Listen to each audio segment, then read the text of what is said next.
The live TV, सच सबसे आगे।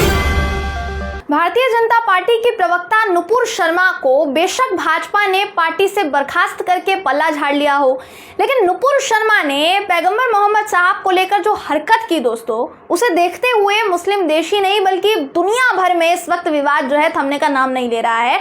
बहुत बढ़ चढ़कर बवाल मचा हुआ है। इस मामले में बड़ी खबर क्या आ रही है वो सुनिए। बड़ी खबर यह है कि अब नुपुर शर्मा का जो फैसला है OIC यानी इस्लामिक सहयोग संगठन तक पहुंच चुका है, जो इस मामले को UN में घसीटने की तैयारी कर रहा है। नमस्कार दोस्तों, मेरा नाम है जयंती झा और आप देख रहे हैं द लाइव टीवी।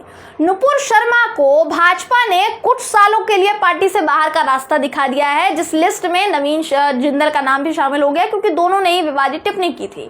लेकिन बीजेपी और नुपुर शर्मा के खिलाफ विरोध जो है दोस्तों, ये कम नहीं हो रहा है। स्क्रीन पर आपको आज तक की खबर इस वक्त दिखा रही हूं, जो आप देख पा रहे होंगे।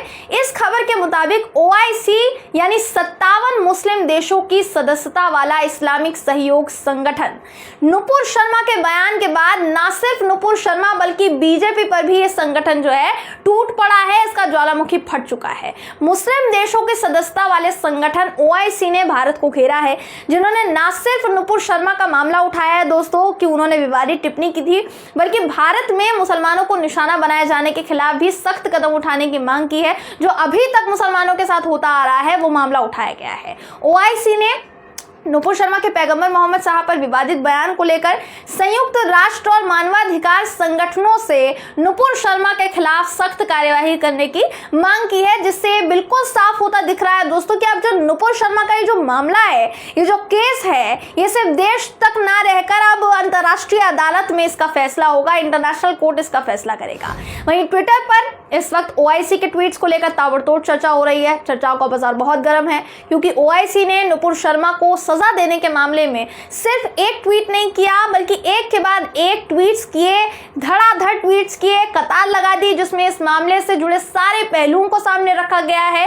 कई मांगे भी की गई हैं जो मैं आपको बताने वाली हूँ। सबसे पहले स्क्रीन पर आपको OIC का एक ट्वीट दिखा रही हूँ दोस्तों, आप देख पा रहे होंगे पूरा थ्रेड है ये, क्योंकि बहुत सारे ट्वीट्स किए हैं। अब आज तक की इस खबर के मुताबिक जो मैं आपको दिखा रही हूँ, OIC ने अपने पहले ट्वीट में लिखा कि OIC आह्वान करता है कि इस तरह की अपमानजनक टिप्पणियों और पैगंबर मोहम्मद के किसी भी तरह के अपमान के खिलाफ दृढ़ता से कार्यवाही की जाए। जो भी दल मुसलमानों के खिलाफ हिंसा और घृणित अपराधों को बढ़ावा देते हैं, उन्हें जवाबदेह ठहराया जाए। यानी यहाँ पर पूरी तरीके से बीजेपी की बात हो रही थी, दल का नाम लिया गया, साफ तौर पर बीजेपी की बात हो रही थी, जिसे साफ तौर पर नहीं कहा गया है लेकिन इनडायरेक्ट वे में वही है। अपने दूसरे ट्वीट में OIC की तरफ से कहा गया है कि OIC भारतीय अधिकारियों से देश में मुस्लिम समुदाय की सुरक्षा और उनके कल्याण की गारंटी देने, उनके अधिकारों की, उनके धार्मिक भावनाओं के, उनके सांस्कृतिक पहचान की, गरिमा की, धार्मिक स्थलों की रक्षा करने का भी आह्वान करता है। क्योंकि आपको पता है दोस्तों, आज जो बीते दिन मस्जिदों पर कितना अटैक हुआ है, दरगाहों पर कितना अटैक हुआ है।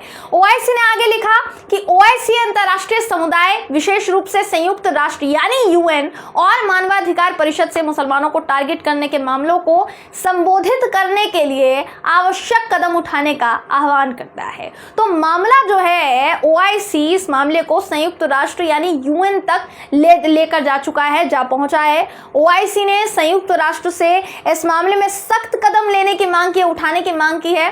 अब जाहिर तौर पर देखिए दोस्तों, OIC ये जो संगठन है, ये संगठन कई मुस्लिम देशों से मिलकर बना है और अगर दुनिया के मुस्लिम देश इस मामले पर UN को गंभीरता के साथ विचार करने की मांग कर रहे हैं कि आप गंभीरता से इसको लीजिए, तो UN इस पर विचार विमर्श करेगा, ऐसी पूरी संभावना जताई जा रही है। थोड़ी नहीं, पूरी संभावना है इसकी। और अगर UN में इसको घसीटा गया तो ना सिर्फ अरब और इस्लामिक देश बल्कि बाकी के पश्चिमी देशों से भी भारत के खिलाफ आवाज उठनी शुरू हो जाएगी, भारत का विरोध होना शुरू हो सकता है, ऐसा नजर आ रहा है।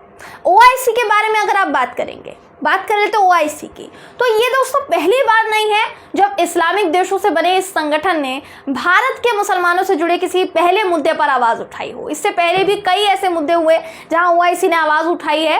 इससे पहले भी इस संगठन ने UN में इस मामले को घसीटा, भारत के मुसलमानों पर जो भी जुल्म हुए, उनके खिलाफ जितने भी अत्याचार हुए, उन पर अत्याचार हुए, उनके खिलाफ जो भी गतिविधियां हुई उस पर उन्होंने आवाज उठाई। पर अब जिस मामले पर चिंगारी भड़की है, ये मामला बहुत बड़ा है। पैगंबर मोहम्मद साहब के लिए अपमानजनक टिप्पणी करने को लेकर ओआईसी ने जो कदम उठाया है उसके लिए सऊदी अरब ने ओआईसी के इस कदम की सराहना की है दोस्तों। उनकी पीठ थपथपाई है कि आप जो कर रहे हैं वो बहुत सही कर रहे हैं, आपका जो कदम है ये बहुत सही है। सऊदी अरब ने नुपुर शर्मा के खिलाफ होने वाली कार्यवाही का स्वागत किया है, क्योंकि आपको पता होगा, अगर आपकी जानकारी में नहीं है तो मैं आपको बता दूं कि अरब देशों ने पहले ही भारत की मोदी सरकार को आईना दिखा दिया है। वो पहले ही दिखा चुके हैं, जिसकी वजह से भारत की मोदी सरकार झुकी। कुवैत में मोदी जी की शक्ल वाले पोस्टर्स को कचरे के डिब्बे पर चिपका दिया गया और उस पर जूते के निशान बने हुए थे। ये तस्वीर भी बहुत वायरल हुई, वो मैं आपको स्क्रीन पर भी दिखा रही हूँ, ये भी आप देख पा रहे होंगे। इसके अलावा ओमान के ग्रैंड मुफ्ती शेख का ट्वीट भी आप स्क्रीन पर देख पा रहे होंगे दोस्तों। उनका ट्वीट भी इस वक्त आपको स्क्रीन पर दिखा रहे हैं, जिन्होंने ये कहा कि नवीन जिंदल और नुपुर शर्मा, जिन्होंने पैगंबर मोहम्मद साहब के बारे में गलत टिप्पणी की और वो सत्ताधीन पार्टी के प्रवक्ता हैं, उसे लेकर दुनिया भर के मुस्लिम देशों की भावनाओं को ठेस पहुंचा है। धरती पर पूर्व या पश्चिम सभी मुस्लिमों को इसके खिलाफ आवाज उठाने के लिए एकजुट होना पड़ेगा, क्योंकि पैगंबर मोहम्मद का अपमान हम नहीं सहेंगे। तो इसी के बाद से मोदी जी और उनकी पार्टी भाजपा में खलबली मच गई, इनके गलियारों में तहलका मच गया, बड़े बड़े फैसले लिए जाने शुरू हो गए और उसी फैसले के तहत नुपुर शर्मा, नवीन जिंदल को हटाया गया या अचानक से जाग चुके हैं। दोस्तों, यहाँ आपको ये बताना बहुत जरूरी हो जाता है कि जो मामला है ये भारत की मोदी सरकार की नींव हिलाने के तौर पर क्यों देखा जा रहा है, क्यों देखा जा रहा है कि इनकी नींव हिल गई है। अभी मैंने आपको ओआईसी का बयान सुनाया कि ओआईसी ने क्या ऐलान किया है, उन्होंने क्या कदम उठाने की बात कही है। इसके अलावा मैं आपको बताना चाहूंगी कि सिर्फ ओआईसी ने ही नहीं, बल्कि 6 खाड़ी देशों वाले गल्फ कॉरपोरेशन काउंसिल यानी जीसीसी ने भी नुपुर शर्मा के बयान की कड़ी निंदा की है और कड़ी निंदा करते हुए कहा कि वो ऐसे बयानों को स्वीकार नहीं करेगा, बर्दाश्त नहीं करेगा। जीसीसी के महासचिव डॉक्टर नायक फलाह एमल हजरफ, इस वक्त उनका ट्वीट आप स्क्रीन पर देख पा रहे होंगे दोस्तों। इसके मुताबिक, इनके ट्वीट के मुताबिक, जो इन्होंने जो ट्वीट किया है, संगठन इस तरह की टिप्पणियों की निंदा करता है, ऐसा उन्होंने कहा। इस तरह से किसी धर्म को निशाना बनाना रोकना चाहिए, इसको छोड़ देना चाहिए। इनके साथ साथ सऊदी अरब ने भी इस बयान की निंदा करते हुए यही कहा कि ऐसे बयान बिल्कुल बर्दाश्त नहीं किए जाएंगे, नाकाबिले बर्दाश्त है बिल्कुल। अब आप खुद सोचिए कि ये जो मामला है दिन पर दिन कितना ज्यादा बढ़ता जा रहा है। ये जो मामला है दोस्तों तूल पकड़ रहा है, रोज नए खुलासे हो रहे हैं, रोज नए बयान आ रहे हैं। वो अलग बात है कि ओआईसी संगठन के इस कदम को लेकर भारत की मोदी सरकार ने आपत्ति दर्ज की है और इस कदम को ओआईसी की शरारत बताया है। भारत की मोदी सरकार की ओर से कहा गया है कि जिसने ये बयान दिया, यानी नुपुर शर्मा के बारे में यहाँ जिक्र हो रहा है, नुपुर शर्मा ने भी दिया, नवीन जिंदल ने भी दिया, कि उनके बयान से भारत सरकार का कोई लेना देना नहीं है। ये बयान चौंकाने वाला है भारत सरकार का। वो कहते हैं क्योंकि वो टिप्पणी कुछ लोगों ने की है, उन लोगों के खिलाफ तो संबंधित संस्थाओं ने पहले ही कार्यवाही कर दिया, तो हमारा कोई लेना देना नहीं है, हमें बीच में मत घसीटिए। अब सबसे बड़ा सवाल यहाँ ये है कि भारत की मोदी सरकार कौन सी पार्टी का नेतृत्व कर रही है? सरकार तो भाजपा की है ना, कि किसी और पार्टी की है? फिर इस तरह से अब पल्ला झाड़ने से तो कुछ होना जाना नहीं है। इसलिए अब देखना यह है दोस्तों कि नुपुर शर्मा इंटरनेशनल मंच पर खुद को कैसे डिफेंड करती हैं, वहीं बीजेपी जो इस पूरे मामले पर घिर चुकी है वो अपनी बची खुची इज्जत को किस तरीके से बचाती है। बहरहाल दोस्तों, इस खबर पर आपकी राय क्या है कमेंट करके जरूर बताइएगा। वीडियो अगर आपको पसंद आया हो तो वीडियो को लाइक और शेयर करना ना भूलें। फिर मुलाकात होगी आपसे किसी ऐसी ही खबर के साथ, तब तक के लिए नमस्कार। द लाइव टीवी, सच सबसे आगे।